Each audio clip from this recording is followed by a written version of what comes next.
Thank you for joining us for a press conference to discuss the first of its kind private nonprofit university system.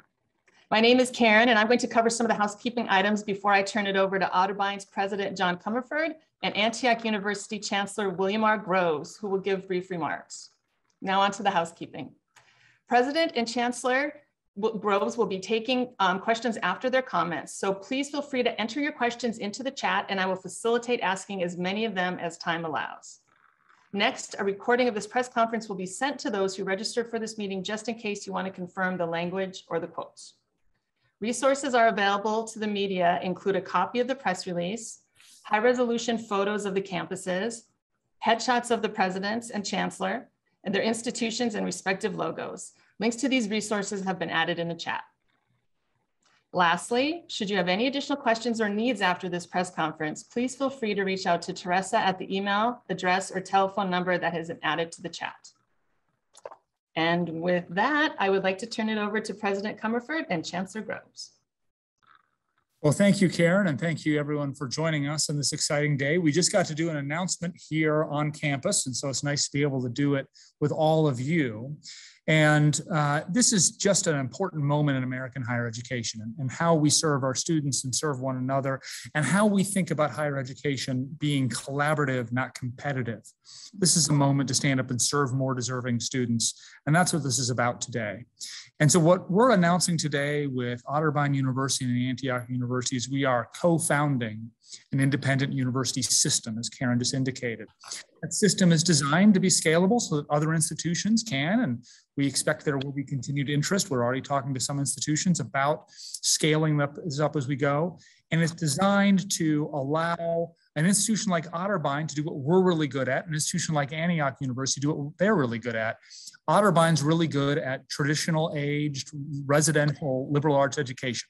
And we're never giving that up. And that will be a separate and distinct program, separately accredited. Otterbein University and Otterbein Cardinals will not be changing. But we are going to, with Antioch University, jointly work in the adult education space.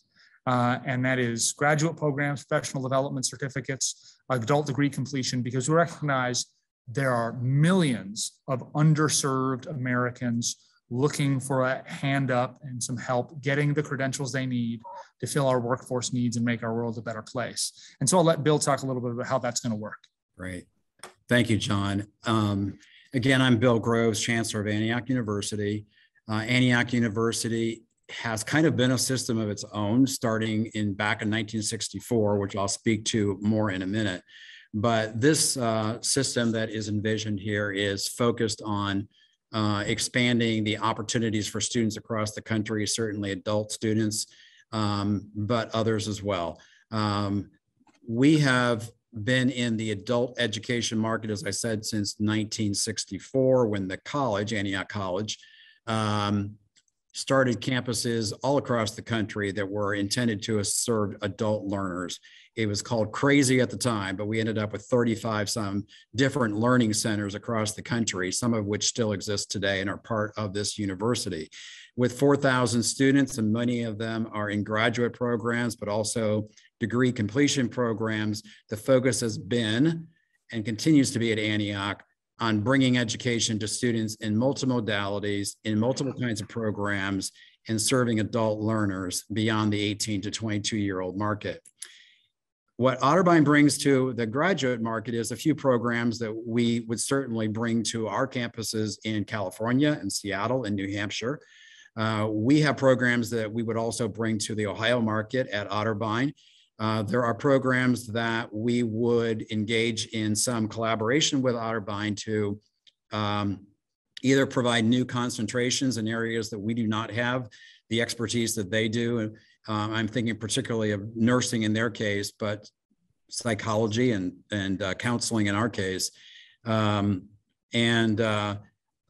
also providing opportunities to their undergraduate students to get into a graduate program offered through this system that would be accomplished in less than the normal time period. So imagine 3+2 programs, so 3 years of undergrad, 2-year graduate program, get you through a year earlier than you might otherwise do if you were moving to a new institution for your graduate degree after you graduated. Also 4+1 programs. So expanding our geographical reach of the programs, the modalities of those programs, and fast tracks in those programs, and then of course new programs are the major opportunities for growth of this system. We will also be focused on, and Antioch has been focused on, lifelong learning and thinking about education as not ending with your undergraduate degree or even your master's degree. And there are many aspects of lifelong learning, one of them being workforce or workplace learning. And I'd like John to speak to our focus on that. Yeah, we all the time, both Bill and I, are engaged with major employers. We are workforce development organizations. I mean, we're preparing students to go out and serve in corporations and nonprofits and volunteer positions in their communities and be difference makers that lift us all up. And there is just not enough talent right now. We all know it's certainly in Central Ohio, and I know lots of other places in the country, if not most parts of the country, just finding talent, attracting and retaining great employees is really an issue. And so we imagine not just launching programs and hoping students come. We imagine doing this work in collaboration with employers. And it's everything Bill just talked about: graduate programs, undergraduate degree completion programs, short-term professional certificates, all done with workforce development in mind. Because we think there is room for partnership there. Higher ed has never done a great job at this, right? We sometimes launch a program and cross our fingers, and we really hope it's what employers want, as opposed to directly engaging employers in that process. We're coming to you live from Otterbein's Point building, where we actually have employers, corporations in the building as tenants, a condition of their lease as they work with Otterbein undergraduates and faculty members. And so it's extending that concept to a national scale and building collaborative programs with those who will end up employing our graduates to make sure we're intentional about that. So that's a common thread we need to focus on. We also need to focus on the common thread of mission. And I know Bill will talk about that. Great, thanks, John. And just to add a little bit to the workforce training and workplace training, we both view that as a social justice issue of expanding access and affordability. We all know that not everyone goes to college and gets their ultimate degree between 18 and 25. Many of them start careers. Many of them have families. Meeting them where they need to be met to extend their education is part of our mission. It's all about access and affordability. And these kinds of business to education partnerships is one way of providing those on-ramps to students who might otherwise not complete a degree, start a degree, or extend their education. It also is a way to get the employer to help pay for that educational opportunity in a way that they might not otherwise have done if they had done it on their own at a younger age. So let me talk about mission, because I think that as we have approached thinking about engaging in a system approach to education and meeting the needs of employers and adult learners in this nation, mission is part of that, and it's a big part of it. I really want to emphasize that this is not just a business plan. This is a way of these two institutions and those who may join us later to expand upon our existing missions for educating for social justice, the common good or public good, and democracy. I don't think anyone can be listening to these January 6th commission hearings without understanding that higher education owes this nation more than career preparation. It has always been the case that education is the great equalizer in society, that it is also an essential element of a strong democracy, whereas ignorance is just the exact opposite. It is the lifeblood of tyranny and authoritarianism. So this is a system that is built on a new business model, but also built on extending that mission. Anyone coming into this system will be part of that kind of a mission. And we expect that there are many out there who do this, who understand that obligation, and will continue to work toward that. Our first president is Horace Mann, the father of public education in America. He was an ardent abolitionist. In 1852, Antioch was one of the first schools to admit Blacks and whites in the same classrooms, women in the same classrooms, and women faculty. I come to find out, however, that we were beat at all three of those items by Otterbein University, who had been incorporated 5 years earlier than Antioch. So we feel we were both at the forefront of making sure that education and higher education was available to all individuals, that in order to sustain democracy, that there was an opportunity for a very pluralistic and diverse group of students engaged in that process. That's been part of our mission and Otterbein's mission since the beginning. This is values-based education. It's not just career preparation. I think that it could not be a more important time in this nation's history for higher ed in this kind of a system approach to rededicate itself to be democracy's universities. And that is our focus. So thank you. Just by way of wrapping it up before we move on to Karen facilitating questions, this we think is the beginning of something. There's been a lot of work to get to this point. Trust me, there's been a lot of work to get to this point. But we expect this is a movement moment in American higher education, that there are lots of institutions thinking about how they can serve more students, how they can find opportunities to expand, and how they can play to what they're great at and work together in areas where there are opportunities that maybe they're not currently right for. And that's what this is about. This is a system that we have found it very advantageous to start with 2 partners, but we are in other conversations, and we expect the phone will start ringing even more after today about what this can grow into. And that is a national university system where we allow individual traditional undergraduate programs to remain distinct and separately accredited, but we will work collaboratively in the graduate and adult learning and professional development space, where there are so many opportunities to help in workforce areas, help in social justice areas, help in equity areas. And we think that will motivate a lot of institutions as we move forward. So with that, we're probably ready to take those questions. Thank you so much. We really appreciate this. And feel free to put your questions in the chat. We do have our first one. There's 2 questions in it, so I'll read the whole thing and then we can go from there. When do you envision this being fully operational? And how do you plan to address the costs of taking this on, especially when it comes to affordability and offsetting that? John, would you like to start? Sure, I'm happy to start. Operationally, we will be launching into we're both Higher Learning Commission accredited, and obviously this will be a conversation with them. We've already engaged them at this point, but we don't have approval yet to be able to move forward. And also Department of Ed and all those things for getting good signals, but need to do that work. So we imagine that's going to take most of the next year. And so think of the next year as this is our chance to engage all of our faculty, staff, students in this conversation, engage employer partners, engage other potential higher ed partners, so that when we get those approvals, probably a year from now, we'll be able to hit the ground running in the fall of 23 and be launching new programs, new sites, and new partnerships with employers and so forth and so on. As for the cost issue, we've hit a couple of these. One is accelerated degree pathways.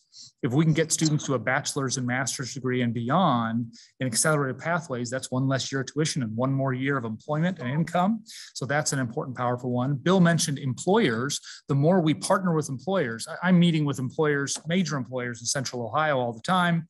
They're desperate for workforce, and they are very open to processes by which they would subsidize the education of students in these programs if they had a crack at hiring them at the other end, which is great for students. Everybody wins. The employer wins, the student wins, the university wins.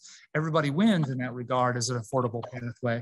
And I'd say the most important thing is this is a collaboration of nonprofits. The goal here is service first. The goal here is mission first. And so obviously we will need revenue streams to be able to pay our faculty and staff and deliver the programs, but the goal is to do this as an affordable and accessible program as possible. That's in the heart of the access and affordability mission. Let me just add a couple of comments. Certainly access and affordability is one of the focuses, and John's laid out a number of those aspects of how to keep the cost down for students. We also will be unbundling degrees So students in these kind of certificate and badge programs can be working toward a degree without paying for the whole degree. They may never finish the degree, but they're at least getting an on-ramp toward that degree, hopefully paid for in large part, if not completely, by the employer. So that's definitely an affordability issue and an unbundling and reimagining how we credential people in higher education. And the last thing I would add is that we will be more focused on diversity. And Antioch has launched a campaign to raise more funds for a diversity scholarship fund. And I see that being ongoing work.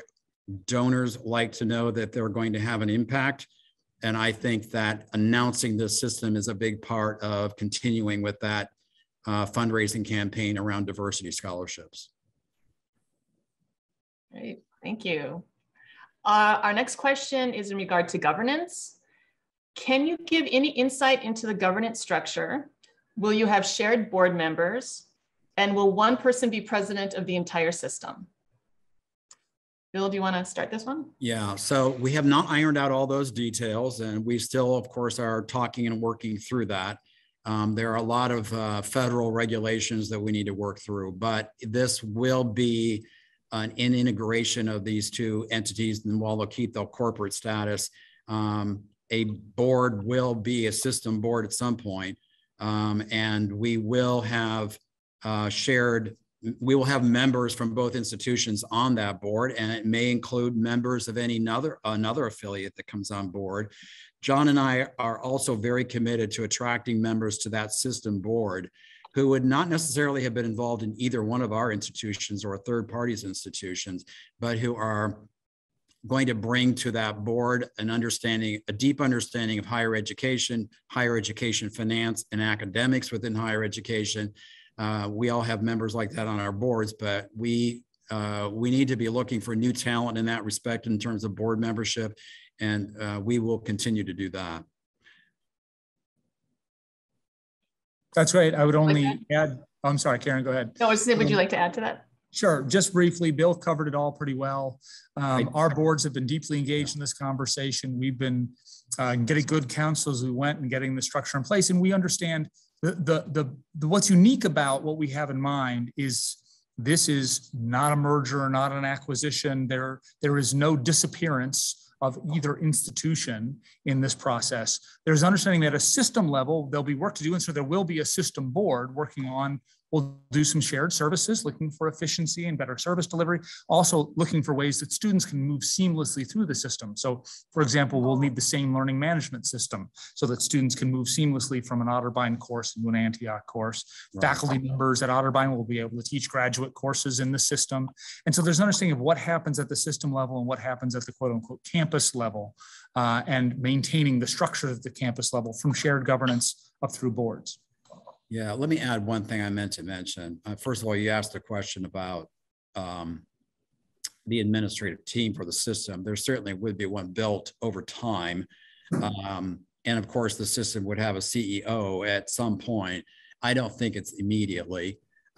We also envision that the system would be the place that would house the shared services, part of an affiliation. Part of the advantages of an affiliation model is that we can move some of the back office work into a shared services model. There's a lot of IT that needs to happen to cause that to be, possible, including integrating our ERP system and possibly also integrating our learning management platform. So there's technology that will need to happen, certainly have a vision of shared services that will both do two things: improve capacity for the system beyond what either of the members could do in this case, or any new member, capacity building, and two, cost containment. So we could eliminate some duplication, and build capacity at the same time. Perfect, thank you. Our next question, were there any stats when it came to student enrollment or the lack thereof in completion that pushed this affiliation collaboration forward? I'm happy to start on that one.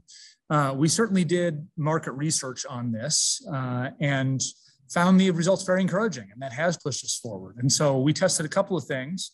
One is we imagine your traditional undergraduates, so your 18-year-olds when they're choosing a traditional university like an Otterbein or potentially other members, we would be able to market something to the effect of the intimacy of a small college with the power of a large university behind it. Because those undergraduates would have accelerated degree programs, they would have more corporate partnerships and internship sites and job placement opportunities and study abroad opportunities.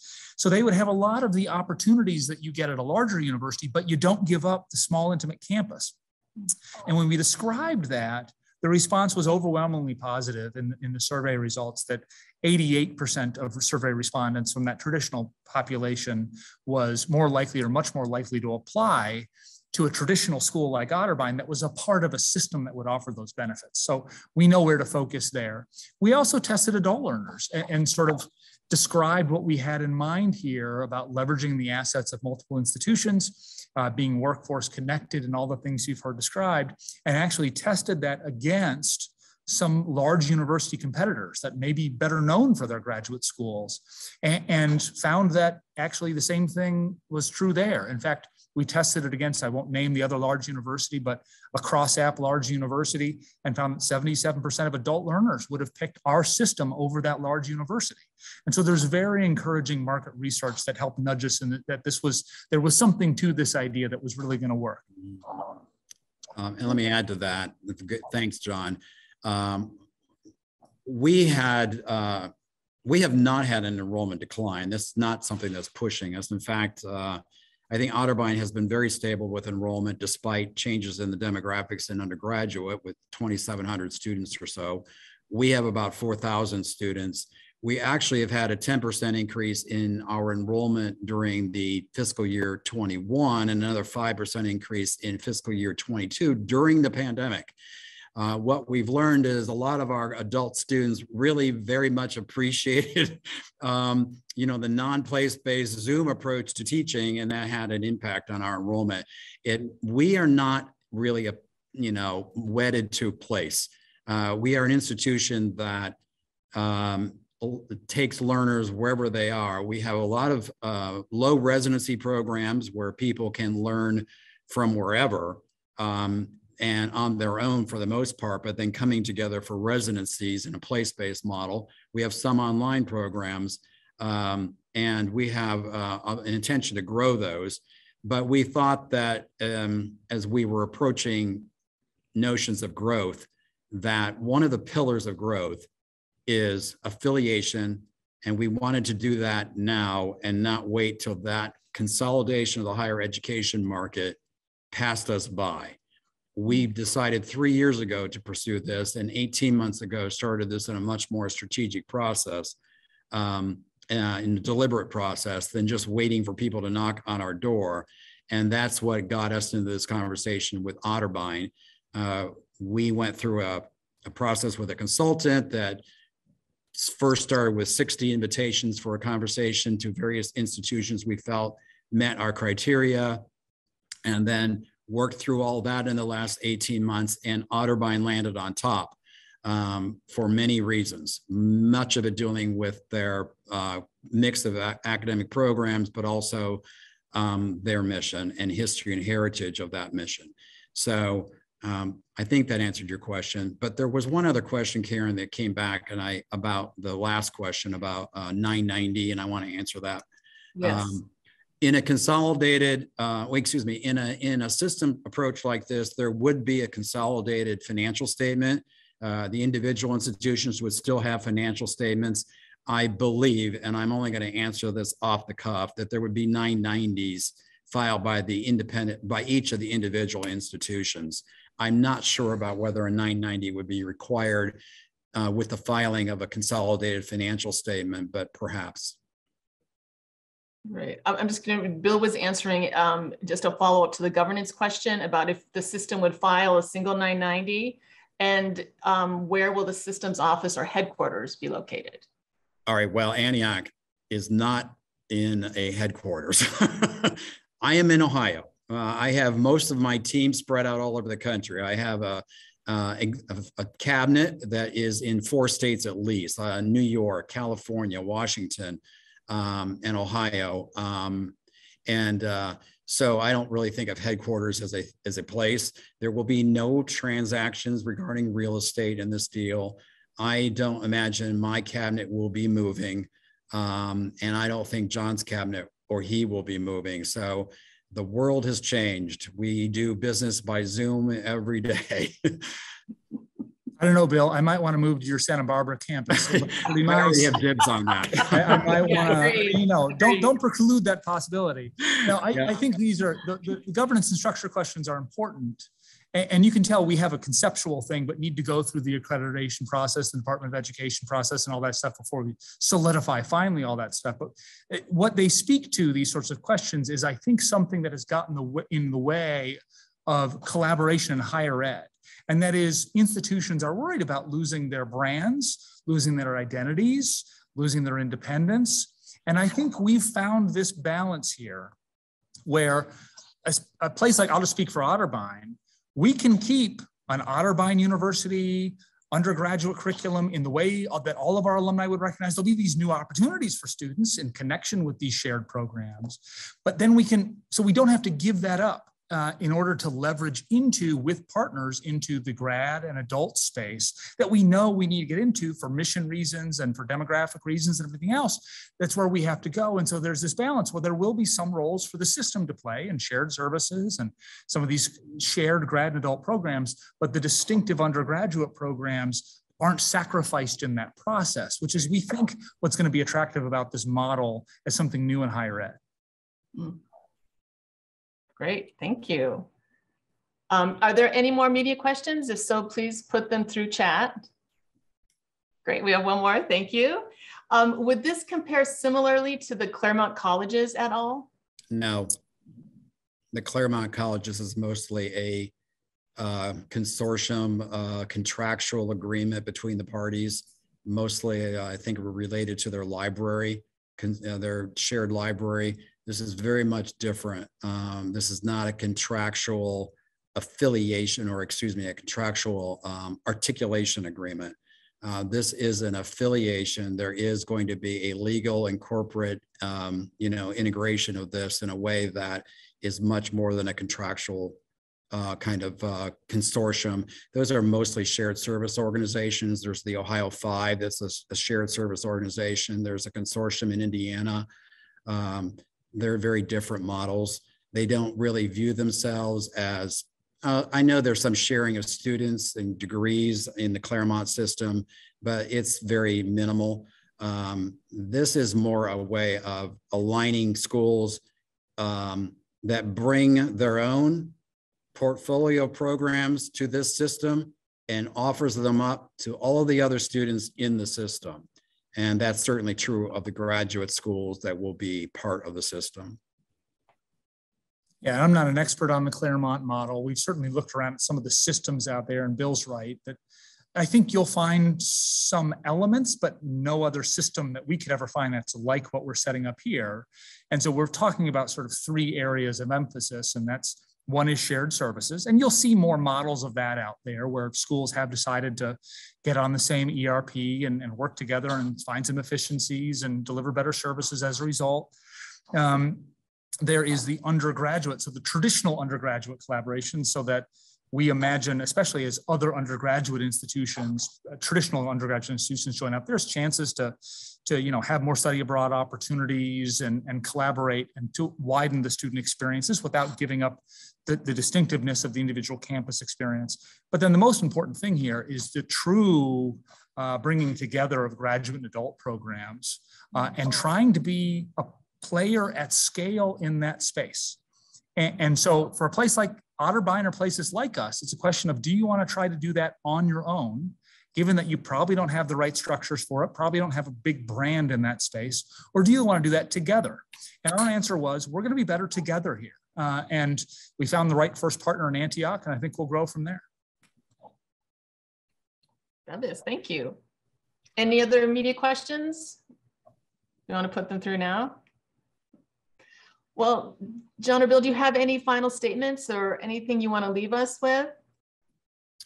Other than saying we're certainly open to having follow-up questions from anyone on this panel. If you think of anything else you'd like to discuss, Karen, are you going to share Teresa's contact information, and we'll get in touch? Right.